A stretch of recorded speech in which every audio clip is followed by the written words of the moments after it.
afternoon and welcome to Sunshine Reports on Osrc Television. I am Obi Chukwemeka Uti. The second phase of the National Immunization Plus Days, NIPDS, will commence tomorrow, Saturday, November 11, 2023, in Ondo State.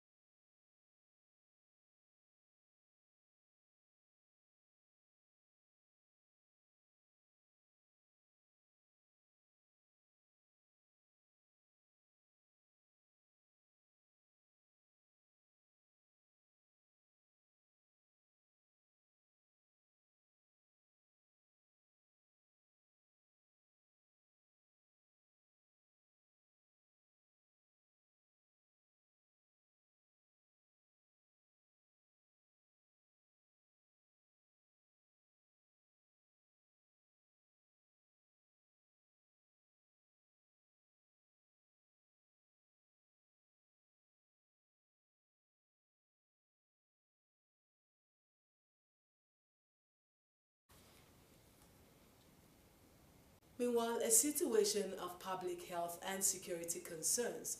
This captures the thoughts of medical experts, community leaders, and social workers on what they describe as an alarming rate of drug abuse amongst youth. The stakeholders, government, family, and religious structures to contribute to ending the menace. Osrc Zaid Aribisala is our guide in this searchlight into a major challenge for youth development.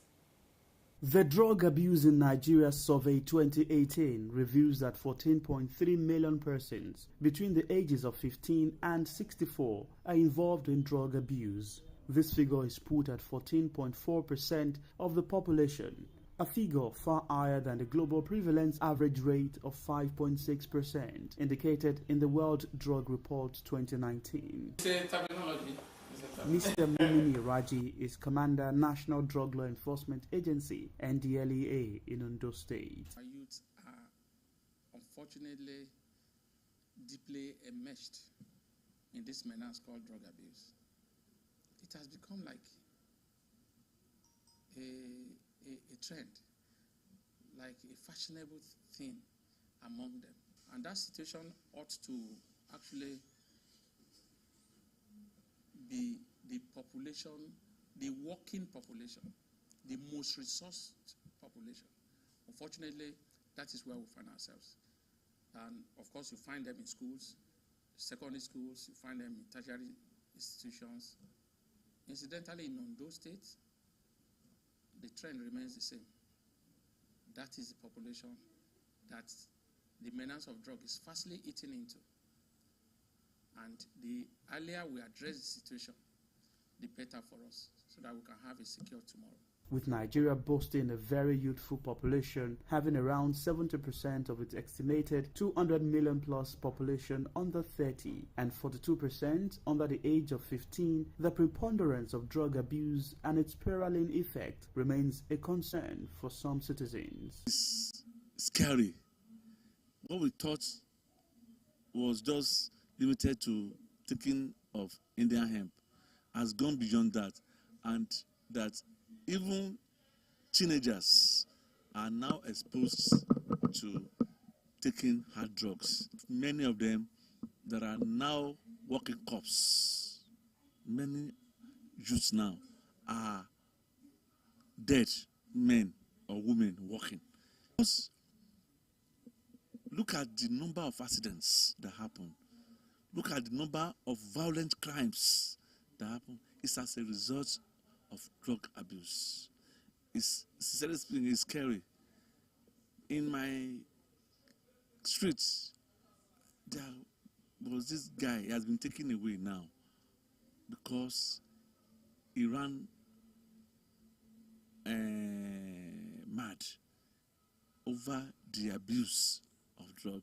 A consultant neuropsychiatrist, Dr. Akinwumi Akinwoye, says drug abuse comes with attendant short-term and long-term effects on health and public safety. What we observe presently is that up to 80% of the patients we see, especially among the males, we have increasing number of females to using drugs now, quite very high. But especially among these, up to 80% of them who we admit as a result of drug.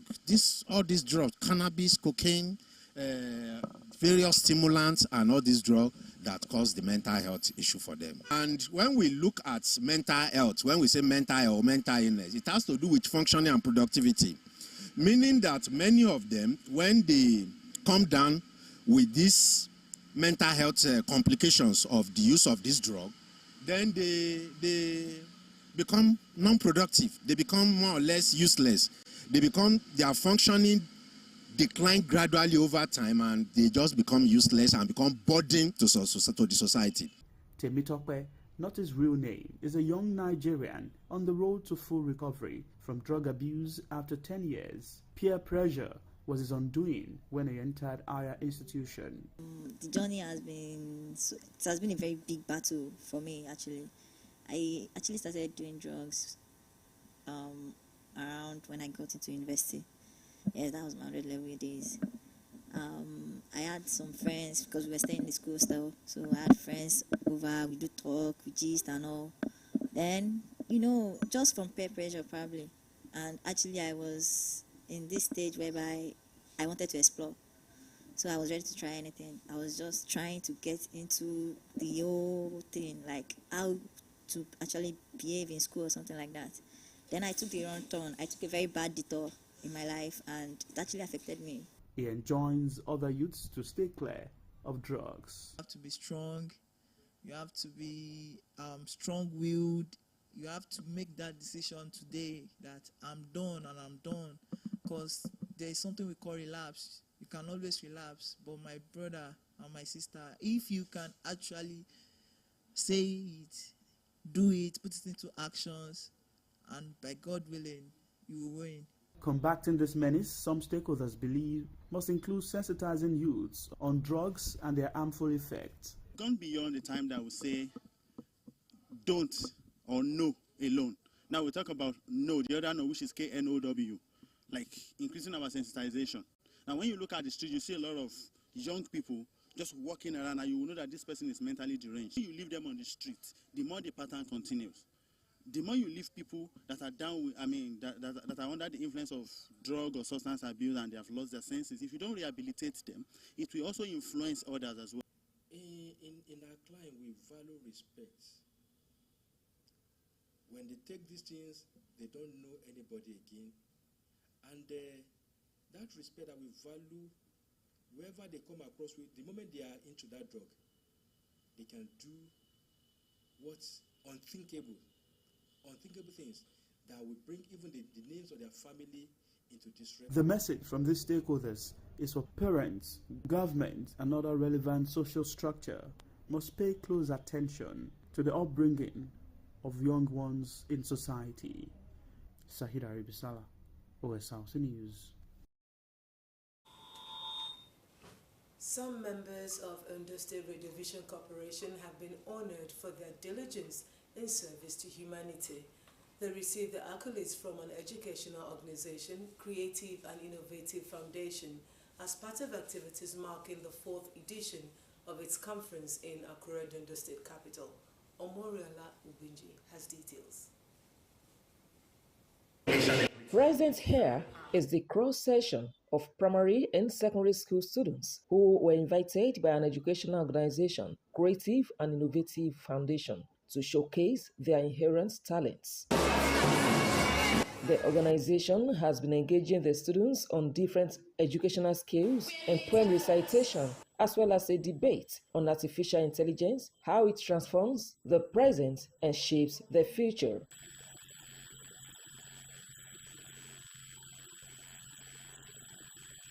Commissioner for Education, Science and Technology in Ondo State, Femi Agagu, represented by Emmanuel Ogbeye, while acknowledging the importance of the topic artificial intelligence to this present society, noted the relevance to the current challenges facing the world, hence the need for them to make use of the current technological opportunities at their disposal.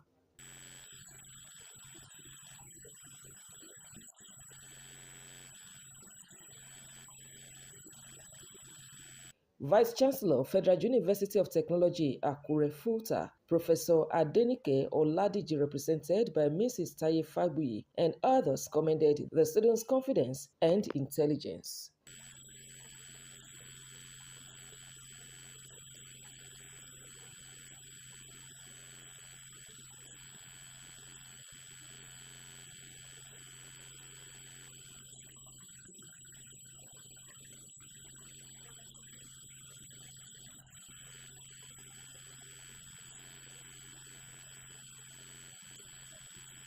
Chairman of the foundation, Marvelous Akinloye, said he enjoyed the exposure and encouragement OSRC and his then school principal gave him while in school. Hence, the need to reciprocate the gesture to the upcoming ones and change the narratives of bad influence on youths in society. They've been inviting me to programs, they've been inviting me to shows to come and speak, to come and talk.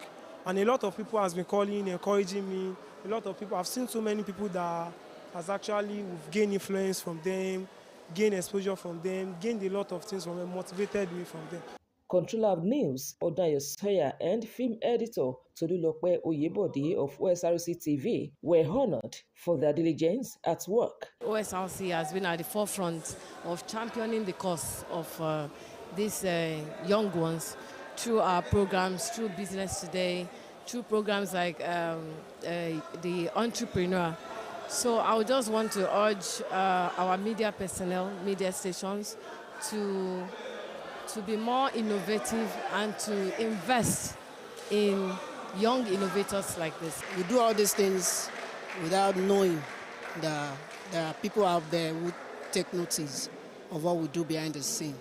And for me to be called upon today to take this award is a big honor, and I'm really grateful. I dedicate it to all those working behind the scenes in OSRC, and the newsroom, the news department of OSRC, the production services department of OSRC. These are great minds that work together with me in achieving these great feats. Best performing students from different schools were also celebrated, with Aquinas College topping the list of debaters.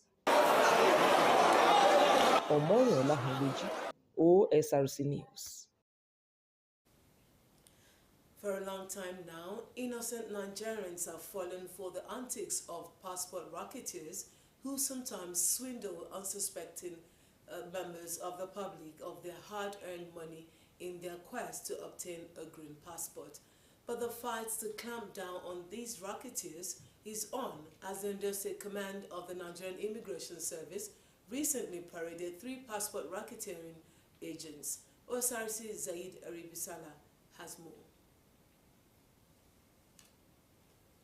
The green passport is one of the most sought-after means of identification by many Nigerians. For some time now, acquiring this passport comes with attendant burden, thereby creating a viable platform for exploitation of Nigerians and the booming racketeering passport scheme. Until the latest reform in the Nigeria immigration, which is ensuring Nigerians get their passports seamlessly, an individual's passport application sometimes takes months or years, and those in their need of these documents are left with no choice than to patronize those advertising a faster process. This often comes with an increase in what should be the official price of procurement, which sometimes results in loss of money for the individuals. In Ondo State, the Immigration Command Passport Office paraded 3 suspected passport racketeers at the command's headquarters in Akure. The suspects allegedly charged 80,500 naira for a 32-page 5 years validity passport. 100,000 and Public Relations Officer Deputy Superintendent Taiwo Alebiosu said the arrest followed complaints that they allegedly capitalized on the previous lapses in passport administration to dupe unsuspecting members of the public of their hard-earned money. It's bewildering that we still have some elements in the society who capitalize on the previous lapses in passport administration to dupe unsuspecting members of the society of their hard-earned money. On hearing of such syndicates in Akure, the PCO sent an officer disguised as a civilian to obtain a passport to the suspect's office, where he was presented with some immigration documents to obtain his data for passport application. At this junction, we must make it known to members of the society, employees and agents to carry out on our behalf. Again, I would like to state that the era of waiting for months to obtain Nigerian passports are over. It is dead, buried, and cannot be resurrected. Immigration is said ID who approach the passport office will get their documents within 2 weeks. Very bizarre.